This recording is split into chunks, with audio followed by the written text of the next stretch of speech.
I started rowing when I first came to Wake Forest as a freshman. And I actually was in class with someone who was already on the rowing team, and he'd been encouraging me to take it up anyway. So I went and signed up and fell in love with it.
I was not very good when we started.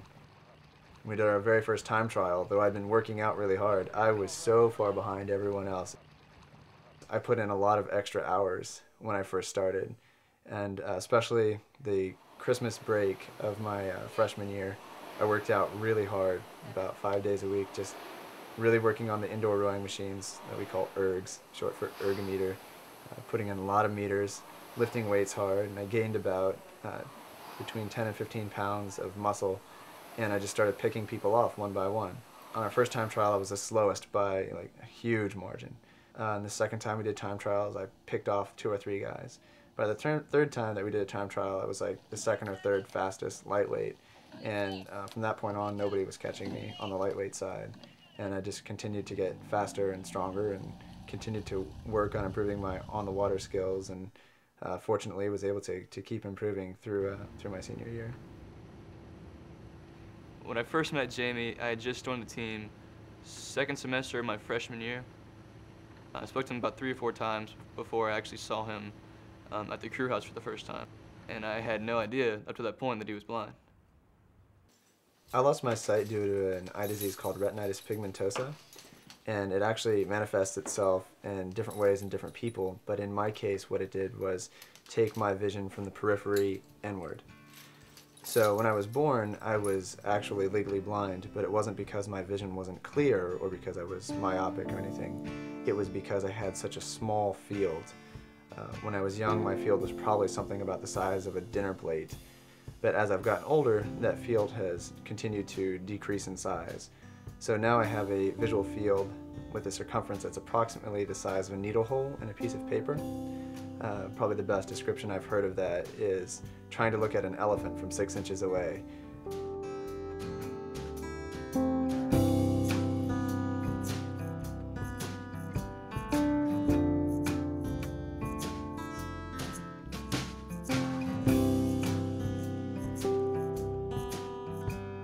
I met Jamie for the first time when I came and helped out with the crew team, and it was just a brief meeting, but I had heard about him through one of the people on campus who was really excited about the crew team, and he told me that one of the people, the captains, was visually impaired, couldn't see, and I thought that was really interesting. There have been a lot of benefits of being visually impaired throughout my life because I've gotten to do a lot of things that I would not have been able to do were I perfectly sighted.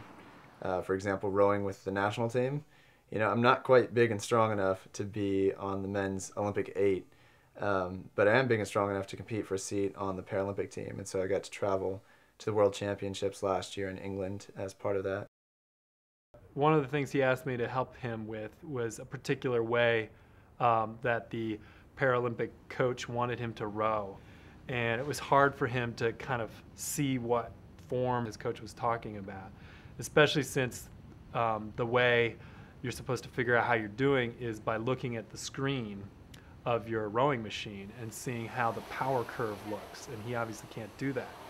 And so I worked with him on it, and we had to find some pretty creative ways to get him to, understand what to do. It amounted to us putting our rowing machines right next to each other.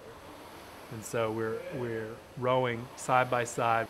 By being right next to each other, he could row with his shoulder next to my, pressed up against my shoulder, and his arm next to my arm.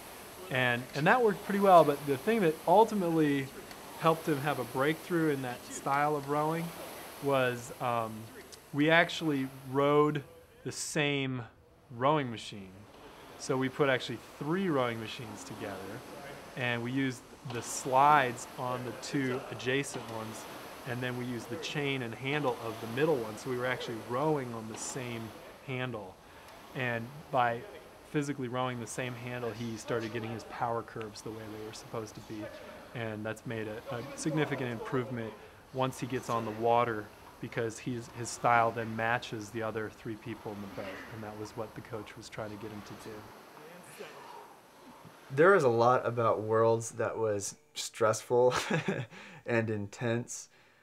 It was one of the most incredible experiences of my life, just because of the caliber of the individuals that I was surrounded by. I think what was most impressive initially is that it was the World Championships, and there were heroes of rowing, but it was just like every other race I'd ever been to. I mean, there were boats sitting everywhere. There were athletes everywhere. There were people running around in tracksuits. They like 6 million disgusting porta-johns. It was just another race. Just the caliber of athletes was so much greater, and they were from all over the world. And it was amazing to me because it made me feel like our sport is so unified and so connected. The most fun day of Worlds is the last day after the finals, because everyone trades gear. And so basically by the docks, you just have this huge, massive, swelling humanity holding up items and like pointing at them and pointing at you and saying things in languages you don't know and trading unis and shirts and all kinds of stuff. I actually was approached by a lightweight from the French team, and I had a USA uni, and he is like, well, would you trade me your uni for my pants? And I was like, okay, I'd love some France warm-up pants. Well, I didn't realize they were actually the pants he was wearing. So he checked his pockets, took out his keys, and he took off his pants, checked his pockets one more time, and just handed me his pants. And I gave him my uni, which was still sweaty and gross from my race, and there you have it. And so it was just another picture of like some of the cool bond between rowers. Rowing taught me a lot about working within the context of a group, and also working to be the best kind of person that I can be. And it's such an incredible metaphor for life. Everyone needs other people to succeed. It's just one of those things you have to deal with. Everyone has other people that they depend on. And if you can't learn how to encourage those people, push those people to excel, and simultaneously push yourself to excel, then you're not going to achieve at the level that you want to achieve. I want people to realize that blindness never has and never will define me. It is not amazing that I am blind and that I'm a rower, or that I'm blind and I'm a student, or that I'm blind and I'm a musician. It's just Jamie, and I'm no different really from anyone else, except that I get to walk around everywhere with a dog.